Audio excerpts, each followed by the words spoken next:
Welcome viewers. आज sound chapter का second lecture है।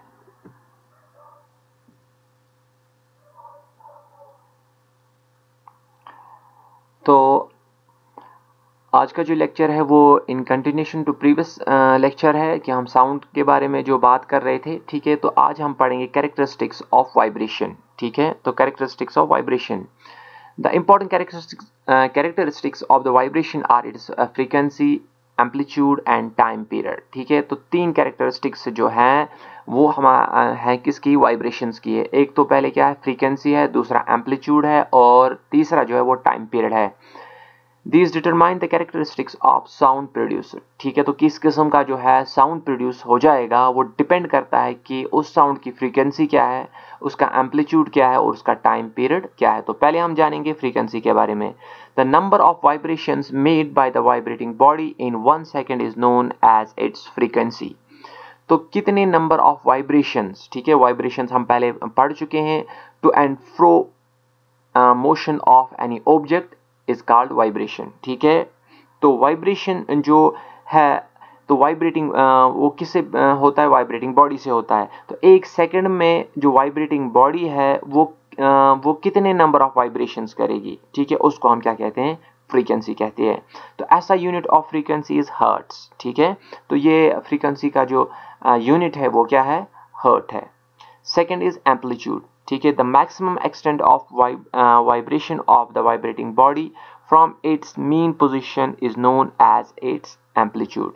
ठीक है, तो ये मैक्सिमम एक्सटेंट है कि जो वाइब्रेटिंग बॉडी है वो कितना वाइब्रेट करेगी। ठीक है, जैसे मैं आपको दिखाता हूँ। ठीक है, हमारी मेन लाइन है और यहाँ से जो है समझ लीजिए वेव है। ठीक है, ये तो यहाँ पर जो जितना इसने हम सबसे ज़्यादा एक्सटेंट तक वाइब्रेट कर पाया, ठीक है, हमारी जो ये जो वेव है यहाँ तक चली गई, तो ये समझ लीजिए साउंड जो है वो प्रोपेगेट कर रहा है।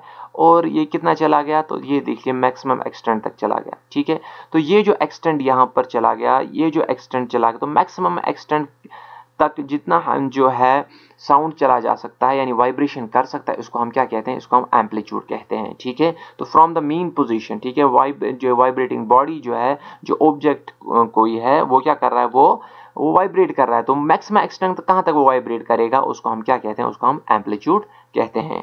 ठीक है, तो दूसरा जो होता है वो है time period. Time taken bye the vibrating body for one complete vibration is known as time period of the vibration। it is denoted by t। ठीक है, तो time taken bye the vibrating body, तो कोई भी object जो है जो vibrate कर रहा है उसको एक कंप्लीट वाइब्रेशन में कितना टाइम लगेगा, उसको हम क्या कहते हैं, टाइम पीरियड ऑफ वाइब्रेशन कहते हैं।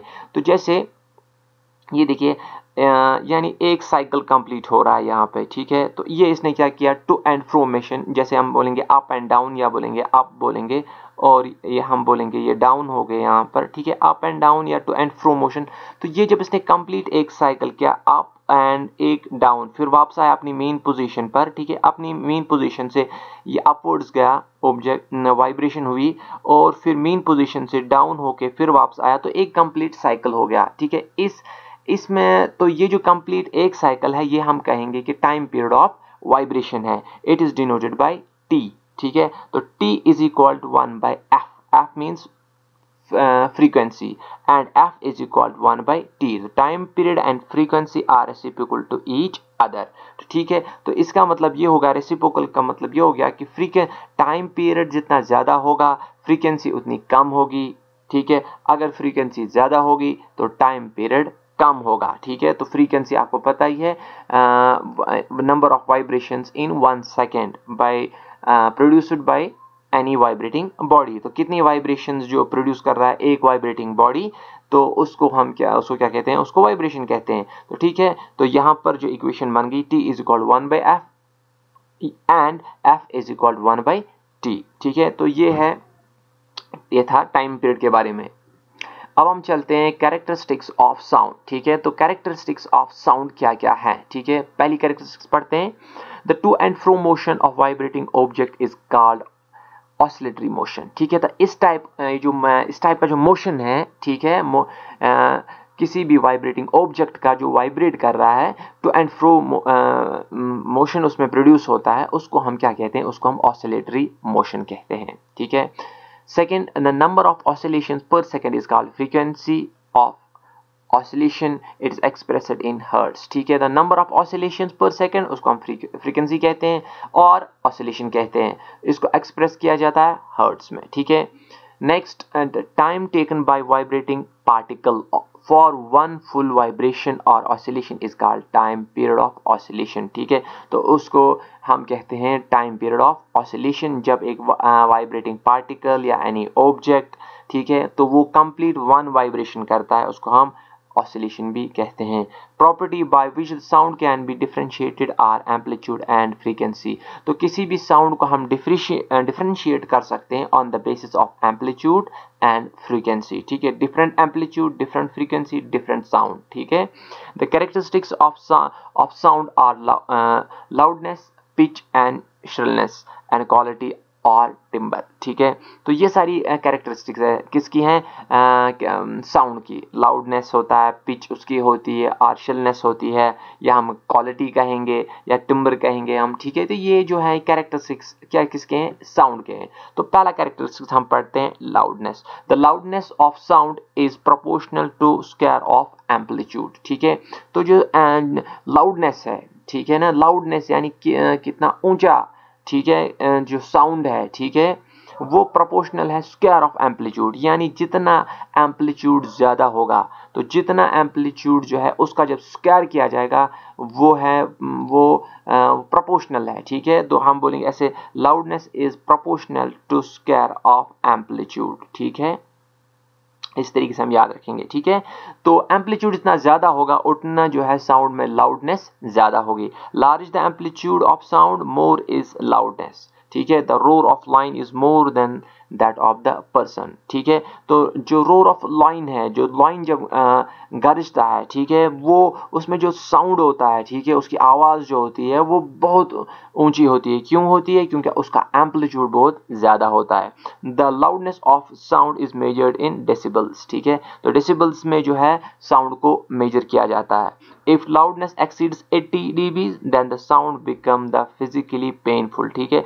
तो 80 dB से अगर डेसिबल से ज्यादा चला जाएगा लाउडनेस, ठीक है, उसकी जो उसकी जो यानी साउंड में कितना ज़्यादा साउंड है, ठीक है, उसकी लाउडनेस कितनी ज़्यादा है, तो अगर वो एक्सीड कर जाता है 80 डेसिबल से, तो वो जो साउंड है तो फिजिकली वो क्या हो जाता है, पेनफुल हो जाता है। ठीक है। Now next is pitch. ठीक है। तो पिच क्या होता है? द पिच और the shrillness of sound depends on it's frequency. ठीक है। तो ये जो पिच है या श्रिलनेस जिसको हम बोलेंगे, ये डिपेंड करती है किस पे करती है, फ्रीक्वेंसी ऑफ साउंड पे करता है। ठीक है। लाउडनेस जो डिपेंड करता था वो किस पे करता था, वो एम्पलीट्यूड पे करता था। ठीक है। तो ज्यादा यानी कितना ऊंचा साउंड है वो डिपेंड करेगा एम्पलीट्यूड पे, और पिच कितना है साउंड का या श्रिलनेस कितनी है साउंड की वो डिपेंड करेगी फ्रीक्वेंसी पर। If the frequency is more than the pitch और द श्रिलनेस इज मोर। ठीक है। The whistle has high frequency. ठीक है। विसल जो होती है उसकी क्या होती है, उसकी हाई फ्रीक्वेंसी होती है, so it produces sound of higher pitch. ठीक है। तो जो विसल होती है उसमें क्यों होती है हायर पिच, क्यों होती है, उसमें जो साउंड ऑफ हायर पिच होता है, क्यों होता है, तो क्योंकि उसकी फ्रीक्वेंसी क्या होती है, बहुत ज्यादा होती है। If the frequency is low the pitch और द श्रिलनेस इज लेस। ठीक है। जितनी फ्रीक्वेंसी कम होगी उसमें उसका पिच, उसकी श्रिलनेस उतनी कम होगी। A drum vibrates with a low frequency so it produce low pitch sound. ठीक है। तो अगर हम ड्रम को लेंगे, ठीक है, ड्रम में जो है वो पिच जो है उसका वो बिल्कुल कम होता है। ठीक है। तो क्यों होता है कम, क्योंकि उसकी फ्रीक्वेंसी कम होती है। विसल में फ्रीक्वेंसी ज्यादा है तो इसकी पिच भी ज्यादा है। ड्रम में जो है फ्रीक्वेंसी कम है इसीलिए उसकी पिच भी कम है। Now coming to audible and inaudible sound. ठीक है। Not all sound produced by the vibrating body is audible, यानी कोई भी जो वाइब्रेटिंग बॉडी जब वो साउंड प्रोड्यूस करती है तो हर एक साउंड जो है वो ऑडिबल नहीं होता। Human ear can only recognize sound of frequency between 20 Hz and 20,000 hertz, ठीक है, and this range of frequency is called audible sound frequencies। तो ठीक है, ह्यूमन बींग्स के लिए जो audible sound frequencies हैं वो क्या है, 20 hertz एंड 20,000 हर्ट्ज, ठीक है। इसको हम ऑडिबल फ्रीक्वेंसी बोलते हैं, जो हम सुन सकते हैं, यानी उस फ्रीक्वेंसी पे अगर आवाज आती है तो फिर हम सुन सकते हैं। The sound of frequency outside this range is called inaudible sounds, ठीक है। तो किसी साउंड की जो फ्रीक्वेंसी इससे क्या चली जाए, इस रेंज से बाहर चली जाए, ठीक है, इस रेंज से बाहर चली जाए, तो उसको हम क्या कहते हैं, इनऑडिबल साउंड कहते हैं। Some animals such as dogs and snakes can hear sound of frequency greater than 20,000 hertz, ठीक है। तो इनमें कैपेबिलिटीज होती है कुछ एनिमल्स में, ठीक है, जैसे स्नैक है, जैसे डॉग है, तो ये वो साउंड भी सुन सकते हैं जिनकी फ्रीक्वेंसी जो है वो 20,000 से भी ज्यादा है, 20,000 हर्ट्ज से भी ज्यादा है, ठीक है।